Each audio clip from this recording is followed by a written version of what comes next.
하나님 말씀을 전하겠습니다. 오늘부터 3주간은 제가 감정에 대해서 좀 나누고자 합니다. 오늘 첫 번째로 마음에 대해서, 다음 주는 분노, 그 다음 주는 용서. 이렇게 세 가지 우리 감정, 물론 다른 것도 다 중요하지만 먼저 마음을 어떻게 지켜야 될 것인가, 그리고 다음 주에는 우리 분노를 좀 어떻게 다스릴까? 분노가 누구나 다 있죠. 이 분노를 어떻게 다스리며 살아갈 것인가? 세 번째는 우리가 용서를 하며 살아가야 되는데 과연 어떻게 용서하며 이렇게 살아갈 수 있는가? 세 가지 감정에 좀 초점을 맞춰서 은혜를 나누고자 합니다. 오늘 첫 번째 시간으로 마음을 지키는 가장 확실한 방법인데요. 여러분, 우리가 이 땅을 살아가면서 마음을 지킨다는 게 쉽지가 않은 것 같아요. 그런데 이 마음을 지켜야 되는 걸 알면서도 마음이 무너져 버리니까 모든 것이 무너지지 않습니까? 뭐 건강뿐만 아니라 내 삶의 패턴과 이 모든 게 마음 하나 무너지니까 이 관계부터 다 무너지는 거 봅니다. 그래서 어떤 때는 이런 일들이 반복되다 보니까 내 마음을 그냥 방치를 해둡니다.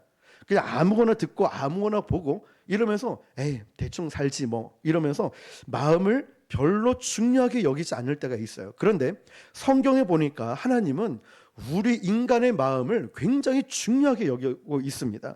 그래서 이스라엘 백성들이 하나님 말씀대로 잘 살지를 못하니까 너무나 안타까운 거예요. 그래서 하나님은 에스겔 선지자를 이스라엘 백성들에게 보내주십니다. 자, 그래서 하나님은 에스겔 선지자를 통하여 이스라엘 백성들 마음속에 오시겠다고 이렇게 말씀하셔요. 에스겔 11장 19절 20절 시작. 내가 그들에게 한 마음을 주고 그 속에 새 영을 주며 그 몸에서 돌 같은 마음을 제거하고 살처럼 부드러운 마음을 주어 내 율례를 따르며 내 규례를 지켜 행하게 하리니 그들은 내 백성이 되고 나는 그들의 하나님이 되리라. 아멘. 자, 내가 그들에게, 그러니까 하나님께서 이 마음을 주시고 그 속에 새 영을 부어 주셔서 몸에 있는 돌같이 굳어져 있는 마음을 제거하고 부드러운 마음을 주셨다는 거예요. 누가요? 여호와 하나님께서 말이죠. 자, 그런데 이 일들이 우리가 아까도 찬양도 불렀고 말씀에도 있지만 새 영을 부어 주셔서 우리 안에 성령께서 함께 하심을 믿습니다. 우리가 혼자 살아가는 것이 아니라 하나님의 능력으로, 하나님이 함께 하심으로 살아갑니다. 그래서 하나님께서 우리 심령 가운데 오시면은 가장 먼저 하는 것 중에 하나가 우리의 마음을 뒤집어 놓는 거예요. 마음을 바꾸고 마음을 변화시켜 주십니다. 예수님이 우리 안에 계십니다. 그런데 이걸 확신하고 있지만 생각해 보면 당장에 뭐 대단하게 바뀌고 이러진 않은 것 같아요. 갑자기 없던 돈이 생긴다던가 아니면 뭐 불길한 느낌과 어려운 일이 갑자기 뭐 반전이 된다던가 이런 일들은 있기보다 어떤 때는 집에 돌아갈 때 어떤 문제나 두려움들이, 시험들이 은혜 받고 났을 때 기다리고 있는 경우도 있어요. 우리가 항상 나누지만 하나님의 역사는 환경이나 어떤 상황을 쫓아가는 것이 아니라 하나님의 약속의 말씀을 붙들고 살아가야 되는 줄 믿습니다. 약속의 말씀을 붙들고 살아갈 때, 굳건하게 섰을 때 우리는 그 따라서 오는 것이 환경의 변화이고 열매인 줄 믿습니다. 그런데 우리가 꼭 기억해야 될 것은 바로 오늘 말씀처럼 중요한 게 우리의 마음이라는 거예요. 그래서 오늘 말씀을 들을 때 여러분들의 마음을 계속 점검을 해봐야 됩니다. 다른 사람이 아니에요. 저는 제 마음을 점검해보고 여러분은 여러분의 마음을 점검해보는 겁니다. 중요한 게 마음이기 때문이죠. 마음이 여러분이 무너지지 않았다면 우리는 무너진 게 아닙니다. 다른 환경적으로 좀 어렵고 힘들어 보여도 내 마음이 무너지지 않았다면 그건 무너진 게 아닙니다. 우리는 승리하고 있는 것이고 하나님의 인도하심 따라 가고 있는 것입니다. 남은 건 시간 문제겠죠.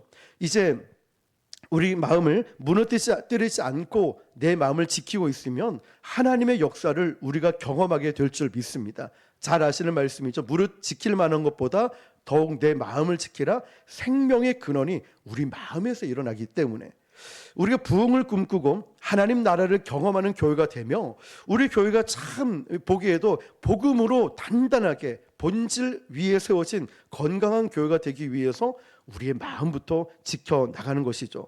그래서 고린도후서 1장 22절에 이렇게 말씀하죠. 시작. 그가 또한 우리에게 인치시고 보증으로 우리 마음에 성령을 주셨느니라. 아멘. 우리 마음에 무엇을 주셨죠? 성령을 주셨습니다. 그런데 이게 너무나 귀하잖아요. 성령을 받지 않았을 때 그 곤고함은 말로 표현할 수 없어요. 기도를 해도 찬양을 해도 말씀을 들어도 늘 곤고한 거예요. 그래서 기도원을 찾아가기도 하고 뭐 별의별 노력을 해봤지만 노력한다고 되는 건 아니었지 않습니까? 자, 성령이 임했을 때 우리가 귀하게 여기지 않고 소중하게 여기지 않고 감사히 여기지 않으니까 성령께서 오셨음에도 불구하고 성령께서 근심하실 수밖에 없는 거예요.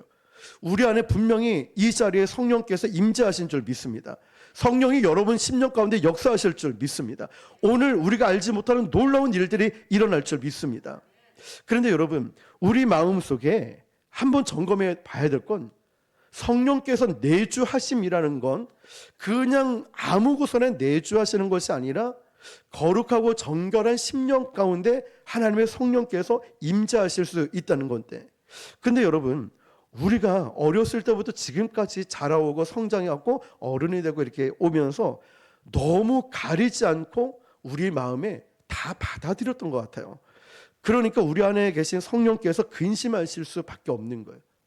그래서 우리가 지금부터는 내가 아무거나 바라보지 않고 아무거나 듣지 않아야 되겠구나.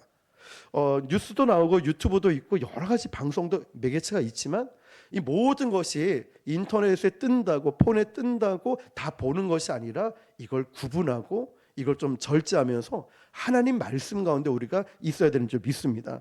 우리가 살아오는 모든 시간들 가운데 주님이 주시지 않은 것들로 통하여 우리의 마음 속에 그대로 방치해 놓을 때가 있고 눈에 보이는 대로 들리는 대로 있다 보니까 이건 분명히 주님으로부터 온 것이 아닌데 자꾸만 그것을 내가 가지고 있어요. 내 마음속에.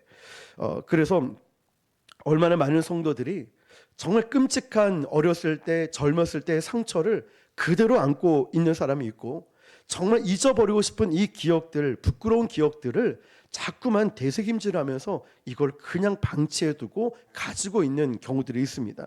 그런데 여러분, 예수님께서는 우리의 이 아프고 상처받은 이 마음을 우리 마지막 찬양처럼 위로하길 바라고 내가 널 잘 안다. 그런데 주님께서는 우리의 방법, 우리의 문제에 대한 해답을 제시하는 것이 아니라 내가 너와 함께하고 내가 너를 사랑한다, 이 말씀만 하시는 거예요. 주님께서 내가 곧 길이요 진리요 생명이라고 말씀하셨기 때문에 우리가 주님을 만나면 모든 것이 끝나는 것 아니겠습니까? 예수님께서는 바로 우리의 이런 상처와 아픈 마음들 통해서 해결해 주고 싶으신 겁니다. 그런데 내가 분별 없이 받아들였던 생각들, 분별 없이 보았던 일들, 겪었던 일들, 심지어 부끄러운 일들도 있고 어렸을 때 받은 아픈 상처도 있을 겁니다. 예수님은 오늘 이 시간에 저와 여러분의 그 아픈 마음, 상처들을 예수님의 보혈로 다 씻어 주실 줄 믿습니다.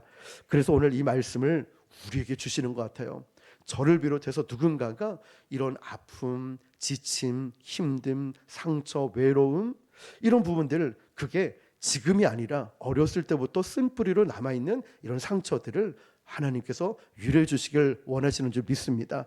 여러분 마음속에 있는 미움과 원망도 마찬가지예요. 우리 주님이 기뻐하지 않는 것이죠. 헛된 공상들, 상상들도 마찬가지입니다. 성령께서 우리를 조명하여 주셔서 나는 잘 몰랐는데 우리가 정말 그 어렸을 때 아니면 최근에도 아픔이나 상처들을 생각나게 하고 보여주실 때가 있어요. 오늘 마지막 찬양을 하는데 눈물이 저도 막 쏟아지는 거예요. 저는 생각을 못했던 일들이 내가 이때 힘들었구나, 이때 아팠구나, 이때 외로웠구나, 이때 나에게 상처가 되었구나. 아마 여러분도 그런 느낌이 드셨을 거예요. 성령께서 조명하여 주시니까 나는 생각지도 못했는데 무의식 속에 있었던 것까지 다 보여주시는 거예요. 그걸 보여주셔가지고 여러분 오늘 정말 그런 쓴뿌리와 상처들이 깨끗하게 치유되시길 축복합니다. 우리가 주님과 동행하는데 주님이 나와 함께 하시는가 모르시는 분들이 있을 겁니다. 그런데 왜 주님이 함께 하신다고 알고는 있으면서도 느끼지 못하고 있을까요? 이유는 한 가지예요. 마귀가 우리의 눈과 마음을 자꾸만 혼미하게 만듭니다. 주님만 바라봐야 되는데 자꾸만 주님을 바라보지 못하고 이것저것 보고 듣게 만드는 거예요. 그런데 우리 주님이 분명히 나와 함께 하시면 나는 믿고 있는데 내 안에 근심과 내 안에 걱정과 두려움들이 사로잡히게 있다는 거죠. 우리 주님이 내 마음 가운데 계시는 거 지식으로 알겠지만 잘 모르겠다라고 생각이 드는 분 있다면 한 가지예요. 마귀가 우리의 마음을 장악을 해서 마음을 혼미케 만드는 겁니다. 이 설교 말씀도 듣지 못하게, 찬양도 하지 못하게, 기도도 하지 못하게 마귀가 자꾸만 한 가지예요. 혼미하게 만듭니다. 혼미하게. 우리 수요일에 에스라 강해 설교 듣고 있지 않습니까? 목적 한 가지였죠. 공사 중단하게 만드는 것. 어떤 이유이든 간에 하나님께 집중하지 못하게 만드는. 그래서 하나님께서 제일 먼저 한 것이 너희들 학개와 스가랴 선지자를 통하여 말씀을 듣게 하잖아요. 무기를 준 게 아니에요. 건설할 수 있는 도구를 준 것이 아니라 말씀을 그 안에 집어넣어 준 거예요. 왜냐하면 하나님이 반전하고 하나님께서 하실 일들이 하나님은 여전히 일하고 계셨기 때문에 우리에게 필요한 건 말씀 가운데 마귀가 뭘 한다고요? 말씀을 듣지 못하게 혼미케 한다는 것입니다. 고린도후서 4장 4절입니다. 시작. 그 중에 이 세상의 신이 믿지 아니하는 자들의 마음을 혼미하게 하여 그리스도의 영광의 복음의 광채가 비치지 못하게 함이니 그리스도는 하나님의 형상이니라. 아멘. 이 세상의 신이 믿지 아니하는 자들의 마음을 혼미케 하고 하나님의 영광의 복음의 광채가 그 안에 비치지 못하게 한다는 거예요. 자, 여러분, 지금 우리 가운데 다시 한번 돌아보면 말씀은 들었지만 나는 안 믿어져. 예전에는 믿어졌는데 지금은 안 믿어져. 이러면 자, 이제 기억하십시오. 마귀가 나를 혼미케 만들고 있구나. 이 글을 한번 봤는데요. 20년을 한결같이 새벽 기도를 드렸고 매주 한 끼씩 금식하는 권사님의 간증을 보았습니다. 그런데 이 권사님이 얼마나 믿음이 좋고 신앙이 좋고 또 기도를 열심히 하시는지 교회에 좋은 소문이 났고 저 권사님은 기도 대장이야. 이렇게 하면서 참 경건한 권사님이셨어요. 그 교회의 자랑이 그냥 이 권사님이셨고 그 교회 목사님도 권사님을 칭찬하셨습니다. 그런데 어느 날 몸이 너무 아파서 오늘 새벽 기도 못 가겠어요. 이런 마음을 하고 자려고 했는데 누군가가 권사님을 막 깨우더래요. 일어나서 보니까 새벽 기도 가야지 일어나. 깜짝 놀란 거예요. 그런데 그 형제가 쑥 지나갈 때 봤는데 보면서 이렇게 얘기한 거예요. 새벽마다 나를 깨우는 당신은 도대체 누구십니까? 마치 야곱처럼 물어본 거예요. 누구시냐고. 그랬더니 형체가 뒤로 쑥 돌아보면서 웃더래요. 권사님이 그 형체를 보면서 깜짝 놀라서 쓰러지는 줄 알았답니다. 권사님은 주님이신 줄 알았는데 마귀가 흉악한 사탄의 모습으로 쳐다보고 있었다는 거예요. 권사님이 물었어요. 왜 당신은 나를 새벽 기도 가게 깨웁니까? 라고 물어보니까 사탄은 아무 말도 없이 유유히 사라졌다는 거예요.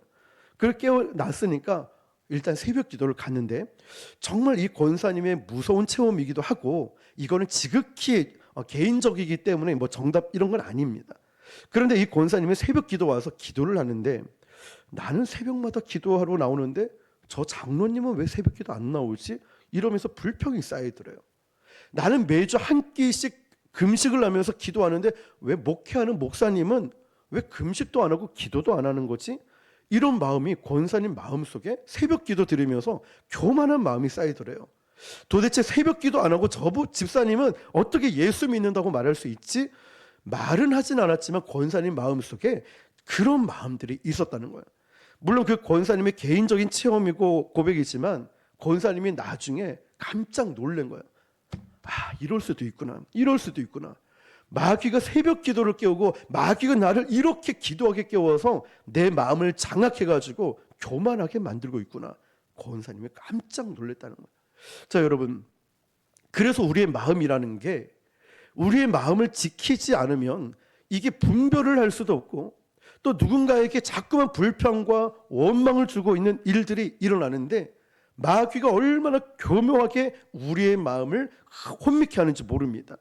결국 마귀가 원하는 건 한 가지 아닙니까? 주님 바라보지 못하게 만드는 것. 우리 열심히 기도하시는 권사님 집사님들 참 존경스럽지 않습니까?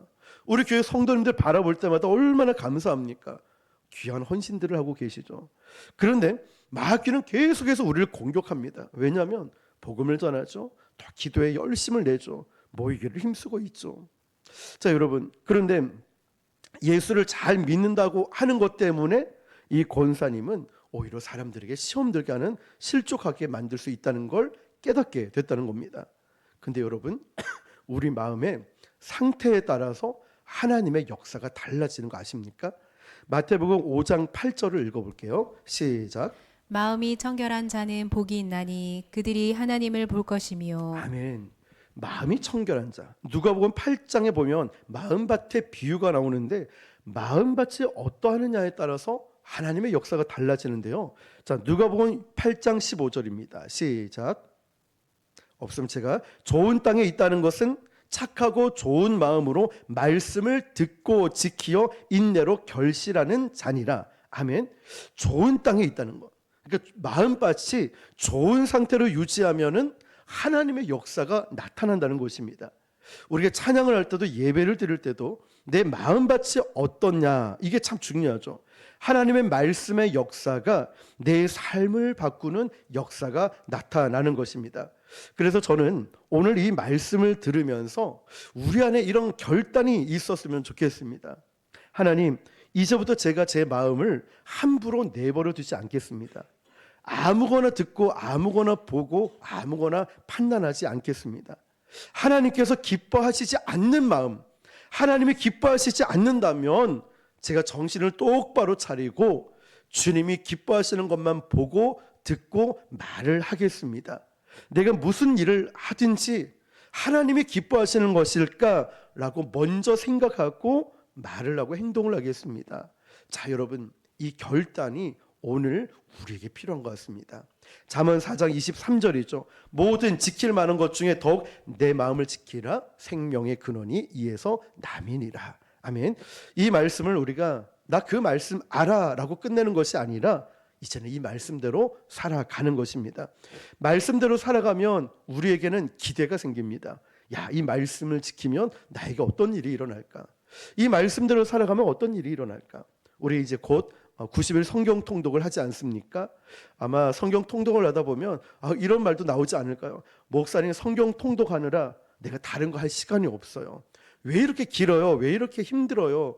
그런데 그 시간이 참 행복하지 않습니까? 요한복음 성경 공부도 할 거예요. 이제 요한복음을 통하여 주께서 어떻게 역사하셨는가 이것도 바라볼 때 우리 안에 참 기대가 일어나지 않을까요? 그런 말씀의 결론은 이겁니다. 마음을 지키는 가장 좋은 방법, 확실한 방법이 뭘까요? 우리 마음밭을 무엇으로 채워야 될까요? 말씀으로 채우는 것입니다. 마음을 지킬 수 있는 가장 확실한 방법은 말씀으로 내 안을 채우는 것입니다. 자, 골로새서 3장 16절 시작. 그리스도의 말씀이 너희 속에 풍성히 거하여 모든 지혜로 피차 가르치며 권면하고 시와 찬송과 신령한 노래를 부르며 감사하는 마음으로 하나님을 찬양하고. 아멘. 노란 글씨 한 번 더요. 시작. 그리스도의 말씀이 너희 속에 풍성히 거하여. 아멘. 그리스도의 말씀이 내 안에 풍성히 거하는 것입니다. 자, 이것을 오늘 우리가 기도할 때 말씀 기도로 붙잡는 거예요. 하나님, 하나님의 말씀으로 내 안에 가득 채우고 풍성하게 채워 주십시오. 아멘. 그러면 내 마음이 지킬 수 있다는 것이죠. 하나님, 이 말씀대로 나에게 이루어지길 원합니다. 여러분 마음속에 예수님의 말씀, 하나님의 말씀으로 풍성하면 여러분 마음을 잘 지킬 수 있는 것입니다. 그런데 끊임없이 일어나고 있는 세상을 바라볼 때 더럽고 악한 생각들, 하나님이 기뻐하지 않는 생각들을 이걸 다 떨쳐 버리려고 애를 쓰고 노력을 해본 경험도 아마 있으실 것입니다. 나도 이렇게도 해볼까? 저렇게도 해볼까? 아유, 목사님 너무 잘 안 돼요. 마음 지키는 게 너무 힘들어요. 이 나쁜 생각을 버리는 게 너무너무 힘들어요. 자, 그러면 또 하나 방법을 알려드릴게요. 예수님이 어떻게 유혹과 시험들을 이겨내셨을까를 생각해 보는 것입니다. 예수님이 금식을 하시고 난 다음에 마귀가 득달같이 와서 3번이나 시험하지 않습니까? 그때 예수님은 무엇으로 마귀를 물리쳤습니까? 말씀이죠. 말씀밖에 없어요. 유혹과 시험이 올 때 아까 우리 찬양 불렀죠. 주님 약속하신 말씀 위에 굳게 서야 우리의 마음을 지키고 우리의 시험도 이겨낼 수 있는 거예요. 시험에 픽픽 쓰러진다는 건 내 안에 말씀이 없어요. 하나님의 말씀이 없을 때 우리가 넘어지는 거예요. 예수님도 예수님의 그 권위와 예수님의 능력으로 마귀를 물리친 것이 아니라 주 너희 하나님을 시험하지 말라. 하나님 말씀으로 이기지 않았습니까? 그렇다면 우리도 똑같이 해야 되겠죠. 그러면 말씀도 암송을 하고 말씀 가운데 거해야 되는 줄 믿습니다. 말씀이 풍성한 사람은요, 하나님이 쓰시는 사람입니다. 왜냐하면 마귀가 어떻게 할 수가 없어요. 저 사람은 말씀이 풍성하고 말씀으로 대적하니까 마귀가 어떻게 할 도리가 없는 거예요. 이런 사람 하나님 쓰시는 거죠. 마귀가 이게 틈이 없는 거예요. 마음을 지키는 가장 확실한 방법 이거죠. 말씀을 읽고 말씀을 묵상하고 말씀을 암송하는 것. 내 안에 풍성이 있을 때 저도 여러분도 마음을 지킬 수 있고 또 하나님 앞에 귀하게 쓰임 받게 될 줄 믿습니다. 여러분, 하나님의 약병이라는 책이 있습니다. 그런데 데릭 프린스라는 영국인이 쓴 책이거든요. 그런데 그 책에 보니까 이분은 캠브리지 대학의 철학 교수직을 했었고 아주 뛰어난 성경 해설자였습니다. 그런데 2차 대전 중에 의무병으로 5년 동안 군 복무를 했었는데요. 3년 동안 중동 땅에서 근무를 했었어요. 이집트, 리비아, 수단. 그래서 사막 지역에서 이제 근무를 했었는데 2차 세계 대전이다 보니까 전쟁이 벌어지는 이 사막 가운데 이 사람에게 피부병이 생겨 버렸습니다. 손가락이 막 갈라지고 발바닥도 갈라지는 거예요. 아무리 치료를 해도 또 재발하고 또 재발하고 갈수록 심해졌다는 거죠. 너무 악화가 되어서 남아프리카 공화국으로 후송까지 되었는데 거기서 병원 생활 2년을 하게 됩니다. 그런데도 이 피부병이 고쳐지지 않는 거예요. 그런데 같은 병원에 있던 어떤 병사가 책을 한 권 선물을 해주더랍니다. 릴리안 예오만스라는 사람이 쓴 여자 의사인데 하늘로부터 치유라는 소책자를 받게 됩니다.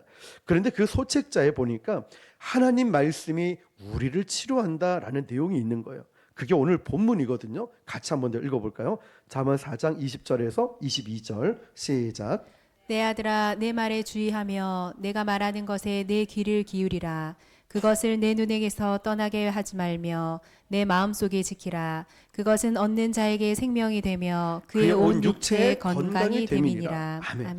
자, 이 말씀에 이 사람 눈에 확 꽂힌 거예요. 아니 도대체 하나님 말씀을 주의하고 귀를 기울이고 항상 그 말씀을 떠나지 않고 말씀을 지키면은 온 육체의 건강이 되리라. 이 말씀이 옳은 거예요. 그래서 이 사람은 이 말씀을 하나님의 약병이라고 지은 거죠. 그러면서 하나님 말씀을 보고 늘 마음에 품고 마음을 지키면 육체의 건강을 준다니 성경책은 하나님의 약병이네 라는 생각 들었어요. 그래서 그때부터 이 사람이 성경책을 읽기 시작했습니다.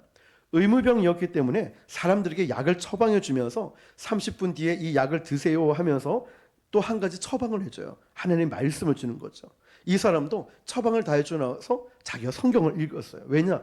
이게 진짜 약이니까, 약병이니까 밥을 먹었으니까 약을 먹어야지 이런 마음으로 정말 성경을 열심히 읽었답니다.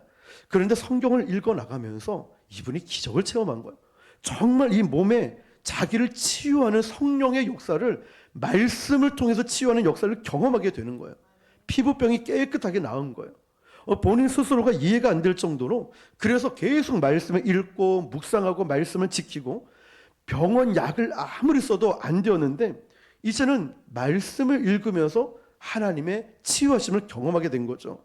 그래서 이 사람은 성경책이 너덜너덜해질 정도로 그렇게 성경을 읽었습니다. 그리고 그가 깨달았습니다.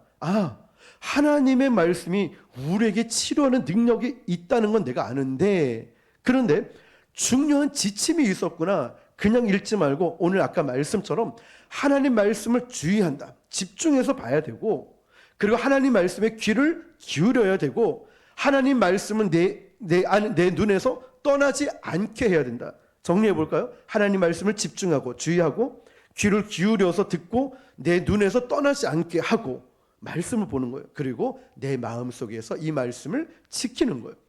그러니까 이 지침대로 쭉 그냥 막연하게 영원 아파 치료하나님 치료해 주실 줄 믿습니다. 이게 아니라 이 지침대로 늘 살아갔다는 거죠.